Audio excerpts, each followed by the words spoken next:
I was scrolling through Instagram the other day when I found this crazy caterpillar, and I want to try recreating it. Oh wait, that's my caterpillar. This is the real caterpillar I saw on Instagram. I'll admit, the real thing is a lot better. But do you know what it's not? It's not bigger. Which some might say makes mine better. Well, we'll see. Let's get into this. Now I like traditional sculpting, but if I want to make this out of resin, it'll be way easier to 3D print it. Otherwise, I'd have to sculpt it, get the silicone, use a vacuum chamber, make a mold box, and then I'd have to cast the resin in a pressure pot with 60 pounds of air pressure, which is too much pressure. Digital's also a lot faster. I want to show you how easy it can be to sculpt these squishy, inflated shapes. The first trick is going to be masking off the entire body. Now we can erase where we want the shapes to squeeze through. Now that we have our pattern down, I'm going to brush over it with the inflate tool. At first the edges are rough, so I'm going to switch over to a smooth tool to round those off, and then we can go back to inflating them. Now I'm using the brush tool and the drag tool to grow these spines. All done with the mask, and we've already got the body. Well, some of it. Now for those 6 legs, which I only need to sculpt one of. When I made these, I was looking at a regular caterpillar, like this guy, but slug caterpillars move like slugs, and they have very tiny legs. Not very different from their antenna. We'll just swap that out with the newer mini model. This caterpillar has 12 eyes, 6 on each side. Adult moths only have 2 eyes. Let's get this thing printed. Wash and cure.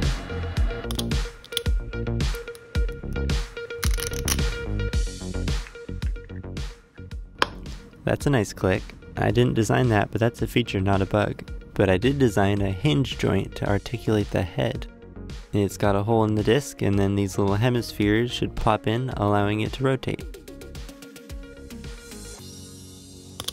I got it off camera, but it cracked. Not a lot of motion either.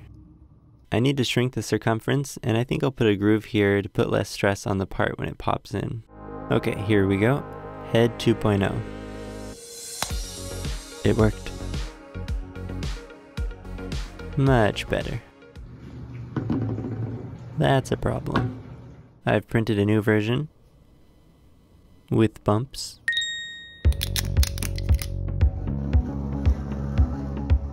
Perfectly balanced. And it's color changing resin. Now we just need to make it a little bigger.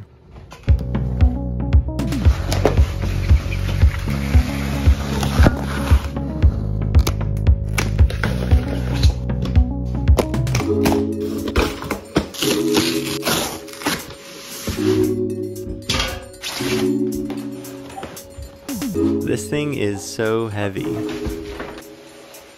This is the Elegoo Jupiter. They've sponsored this video, and this is their biggest printer yet.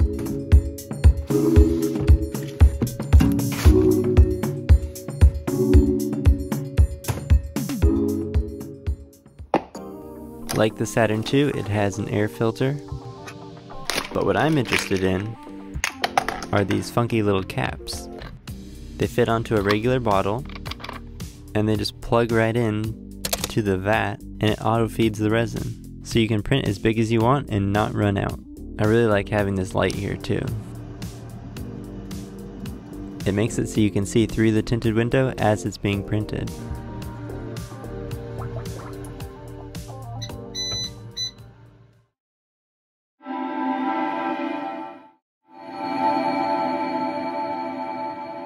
This is a giant print. Unfortunately, the first one failed.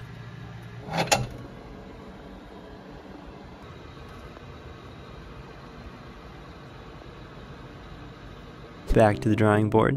This is the layer that stuck to the bottom. The force on the supports of this overhanged area was too much. I could increase the exposure, but I'm going to position it like a tower. This way the thickest part is at the bottom where it's most supported, and everything else is pulling on those same supports. The first print was also a little too big. The reason I did it the other way was to avoid putting supports on these detailed areas, but that's okay. Okay, let's try it. So good so far.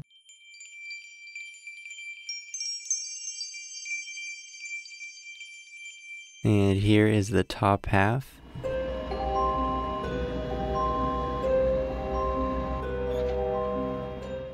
I learned that instead of using snips, you can save a lot of time by dunking it in hot water. The heat softens the supports. This isn't the best example of it, but it works really well.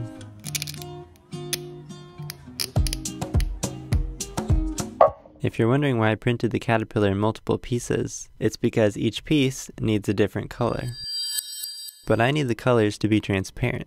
I'm going to need transparent paint. That's why I asked Createx to send me some. This is their transparent red, and this is their candy red, which is like a completely see-through dye. I asked them which would be better to use, and they sent both. I did a quick test to compare the transparent yellow and the candy yellow, and for this project I think either one would work. Out of all the blues, there was only one that I didn't feel was too green, and that is the ultramarine blue, actually a perfect match. But to get this look, we'll need to paint the inside opaque first.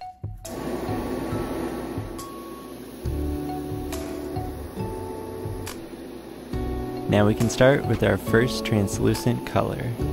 I mixed this blue with a bunch of clear gloss to dilute the paint so we can slowly build up that color. We're getting close.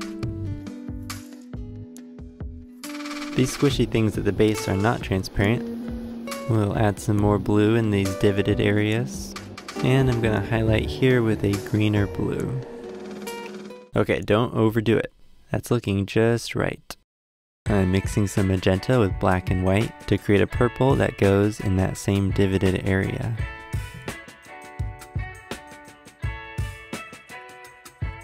Just like that. We'll need 18 of these yellow pokey things. This color is extremely subtle, but I'm using green and white. Same for these little things. Now it's time for the yeller belly. This is my favorite yellow, sunshine yellow, which looks orange. Super diluted once again. We just need a slight tint for this hood. Okay, we can up the concentration for more yellow.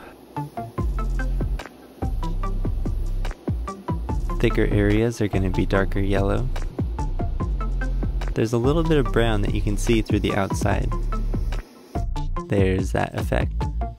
And some brown tips for the legs, which I'm stealing from this caterpillar because it adds detail. This is the only candy color I had to use. It's called Tequila Yellow. It's a beautiful amber color, and I'm also going to use it as a wash for these creases.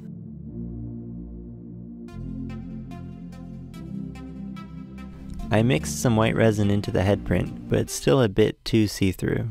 So I'm mixing some white paint into the next layer. It's starting to look less like a gummy worm. I'm spraying very light here. Let's add in some brown.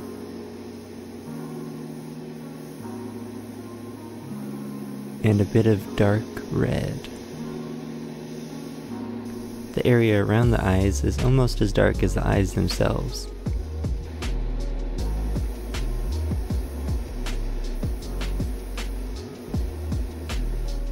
Add some black, and there it is. 12 eyes later. Why so many eyes? But will it attach? Things have been known to go wrong. It worked. Off camera again. Unfortunately, the amount of leverage I needed couldn't be captured on camera. Here is a miniature reenactment. It looked just like that. Oh, and it's posable. It is coming together, but it's lacking some realism. We gotta take it up a notch, because bugs are hairy little buggers.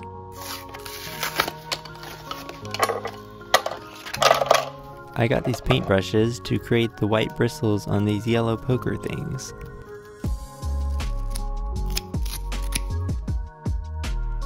I want to try using a flocking machine to apply them. I sculpted these glue grooves so the flocking wouldn't stick everywhere. That did not work. The bristles are just too heavy. I have some 1mm flocking here. That's what it's supposed to look like. But it's way too short. I tried again with the bristles, but nothing's working. This is some 4mm flock I had. This might work. I'm struggling to get a consistent effect. Let's start over and try a different machine. This one can get plugged in for more power, and it's gravity fed. I got them at the same time, but I've never used this one.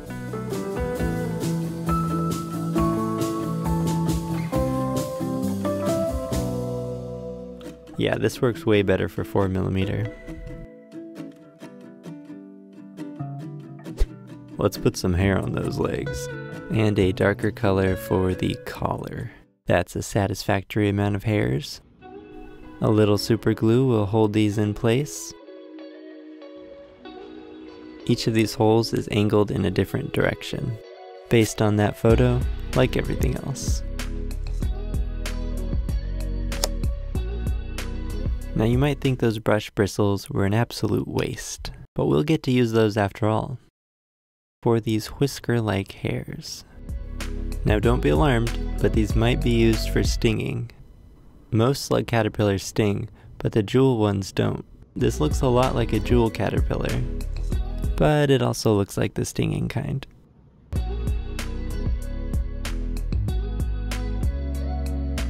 I mean, these are especially suspicious.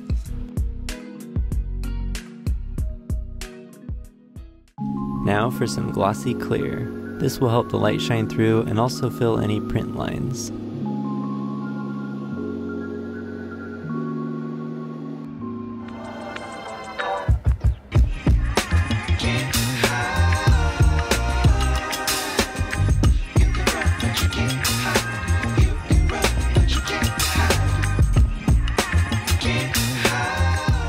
If you're interested in supporting my channel, you can join my Patreon, where I'll be giving away a mini caterpillar, and I'll put a couple on my Etsy shop. Thanks for watching.